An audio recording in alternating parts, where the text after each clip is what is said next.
Hey, I'm Mitchell. Welcome to another video in the RSP education series. Ever wonder what separates a $30 disconnect switch from one that costs thousands? Or why some switches can break massive fault currents without flinching, while others would literally explode?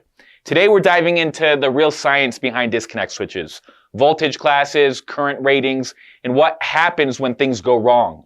Whether you're wiring up a factory floor or managing medium voltage for a substation, this knowledge could be the difference between uptime and disaster. If you like this kind of content and want more educational videos, please like and subscribe. Also, this video is for educational purposes only. Consult a professional for your application. RSP Supply is not liable for any misuse of this information. With that said, let's get right into it.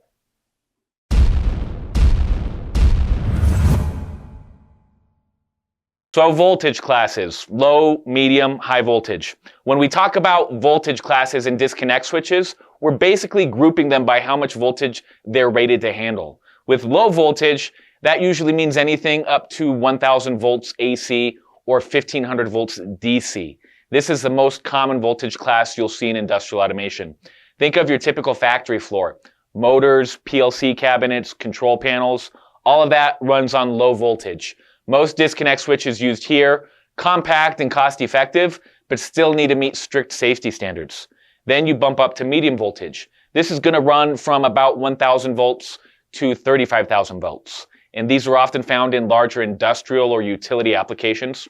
For example, if your plant has its own substation or you're feeding power into big motors for heavy duty machines, you're probably dealing with medium voltage. Disconnects at this level, way more robust, often gas insulated or even vacuum interrupting types. Then you got high voltage. That's anything above 35 kilovolts. Usually utility grade. In automation, you're not likely to deal with these unless you're at a power plant or feeding into the grid. The higher the voltage, the more insulation, clearance, and spacing the switch needs, both for safety and to avoid arc flash incidents. Now let's talk about current ratings, the amount of current or amps a disconnect can carry continuously without overheating or degrading. So a switch rated at 200 amps should handle that current 24/7 without a problem. But that's only part of the story. Interrupting capacity is how much fault current the switch can safely break. That's a big deal in case something does go wrong, like a short circuit. For instance, you might have a 100 amp switch that can interrupt 10,000 amps during a fault. That means if there's a surge, it won't blow up trying to open under stress. This is especially important in automation where machines cycle on and off all day. You need that switch to both handle regular load and be ready for oh no moments. So let's discuss AC versus DC ratings and considerations for each. AC and DC, completely different beasts when it comes to disconnect switches. For alternating current, it naturally goes to 0 volts 120 times a second. So it's easier to interrupt. That's why AC rated switches, they're usually smaller and less expensive.